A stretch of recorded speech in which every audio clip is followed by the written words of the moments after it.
this project really is a great opportunity for us to move forward with an area of planning that we've been really working on for many years. I think it's interesting that each of the cities has some of the same issues and concerns, some of the same opportunities, but because we're each so unique, we address them in different ways. And in Bethlehem, we have the Bethlehem Steel site, which is really 20% of the city's landmass. It's abuts many of our neighborhoods and the south side downtown, and it's really put the city in quite a bit of transition over the last 10 or 20 years. There's been a lot of development that's occurred on the site already, but there's still a lot more to come. And the area that we're targeting with the Envision program is what we call the Eastern Gateway. It sits to the east of our south side, and it's really, obviously it's named the Eastern Gateway because it sits at the gateway as you enter the south side.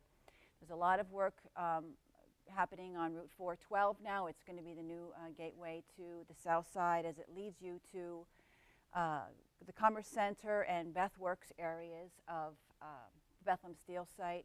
And what we really want to make sure is that the neighborhoods that exist now continue to be integrated with all of that's happening at the steel site.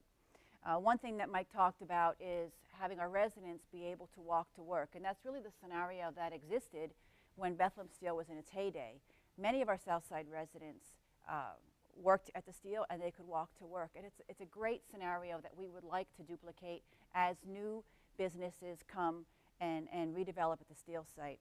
We have some examples now. The Sands Casino is successful. LVIP 7 is there, and new jobs are being created there. But we really need to work on building those connections.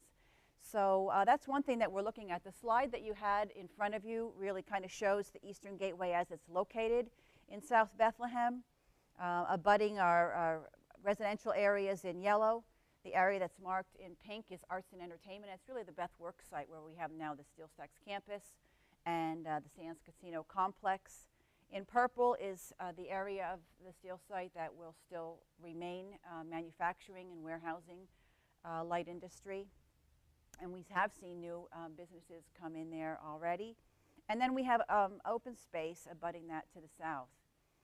We've spent a lot of time in recent years working on the Greenway and the Skate Plaza. Those are both located in the Eastern Gateway community as well.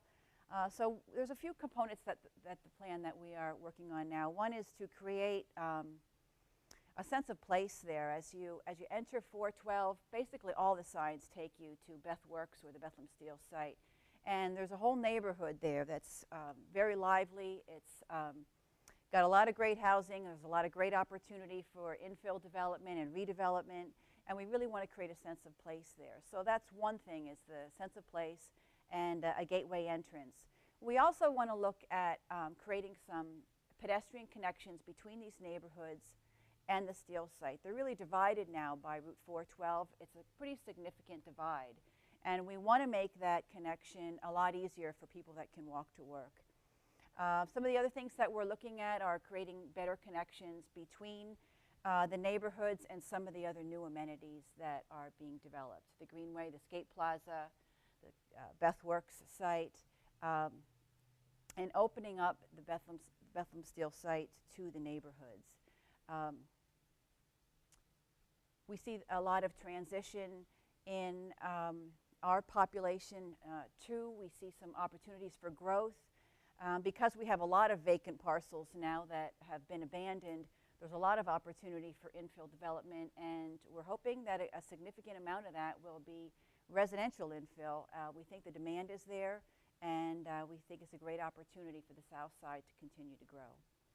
So that's a variety of the things that we're looking at in Eastern Gateway, and we're just starting now to take a look at some of these issues. We're going to be having a public meeting sometime this summer, maybe in June, and we've usually got pretty good attendance from public meetings that we have on these issues, so we hope that'll continue.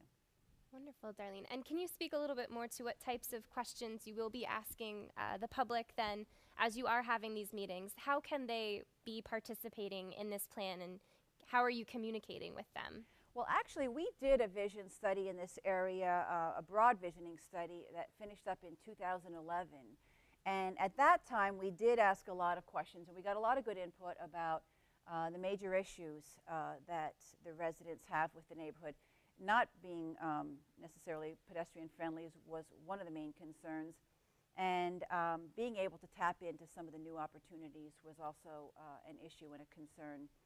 So we feel like we've laid out some of the basic questions, and really in these next phases, we're hoping to come back to those same residents with some of our suggestions for solutions. So we hope we're moving in the right direction. I think that we are. We've been working in the area for a few years now, and we're closing in on some design that would allow us to actually make some improvements.